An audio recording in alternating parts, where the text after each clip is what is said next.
So if you have obsessive compulsive disorder, I'd like to share with you what the only thing that really worked for me. So it was created by a woman called Ali Grayman. Ali Grayman, you can find her at youhaveocd.com. Youhaveocd.com. And I'd like to share with you in this video how I applied her idea and how it changed my life. And I truly hope it can do the same for you, because I know the really difficult reality of having OCD, right? And I hope it can help you. So once again, she invented this. I really recommend you can look at her YouTube channel. Amazing YouTube channel, thousands of videos, really awesome. So the brain doesn't know the difference between a threat that's imaginary or real, right?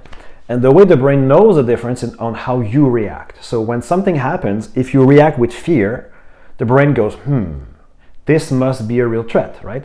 And so the brain sends you again this thought, and he looks how you react. And if you react again with fear, then the fear increases and the thought comes back again. And that is the obsessive loop, right?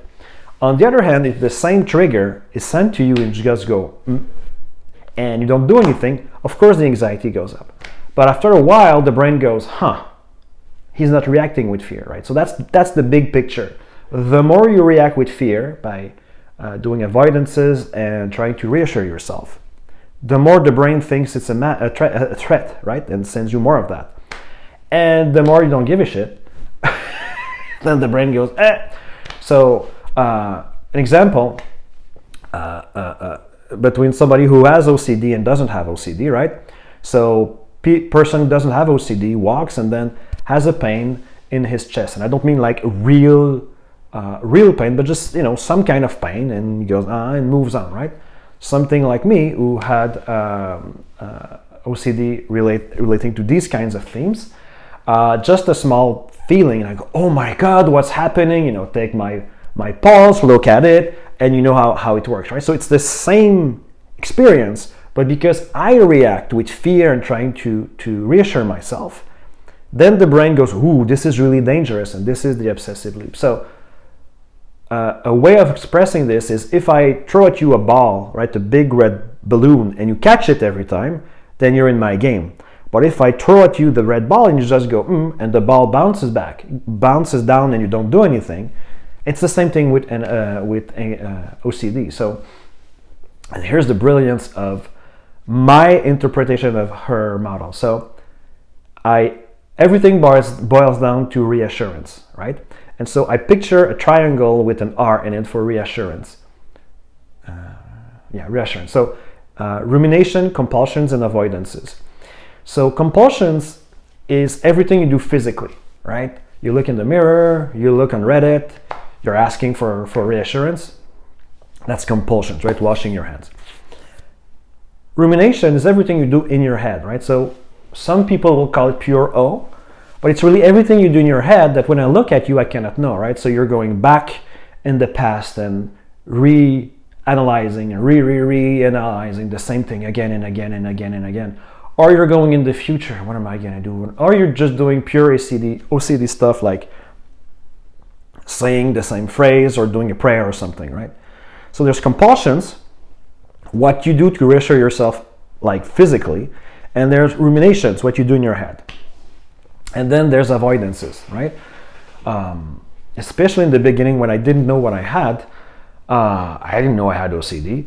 So after a while, you just stop doing the things that trigger you. But the problem is that the more you do this, the more your world collapses, because after a while you can't do anything. I remember at my worst, I just couldn't move. Everything was a trigger.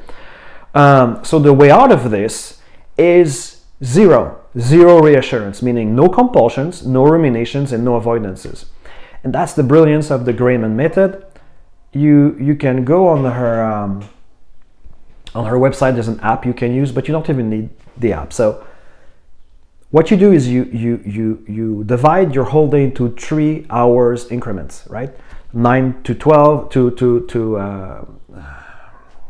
12 to 3 p.m., 3 p.m. to 6 to 9, and then the whole night. and you just write down the amount of time you've spent doing compulsions and ruminations. And if you're really bad right now, like I was at my worst, it was 3 hours out of 3 hours I would be doing compulsions or ruminations. So it's like a shock to your system. So the key is to be really, really patient, and the key is to go step by step. So you go, holy shit, I've been doing compulsions for 2 hours and 45 minutes in the last 3 hours. You go, okay, I'm gonna try to do better in the next 3 hours, and maybe you can just reduce by 1 minute, but that gives you clarity and control, right? So you go, all right, from 3 p.m. to 6 p.m., how much time did I do compulsions and ruminations? And you just write down, it takes 2 seconds, and the goal is to reduce it and to get to 0. So that's compulsions and ruminations. Now, avoidances, that's really hard for me. The way I do this is I see the Grayman method as a point of view, right? And I go, somebody who's normal, right? Never had OCD. And he's in the same situation as me. So you wouldn't be doing any compulsions or ruminations. Am I doing some of them? And what am I avoiding that a normal person wouldn't be avoiding? And that's a whole other can of worms, because it's not necessarily OCD, it's stuff you have to solve in your life. So I tried in this video to give you everything I wished I would have been told years ago. The one thing you gotta remember is the Grayman method.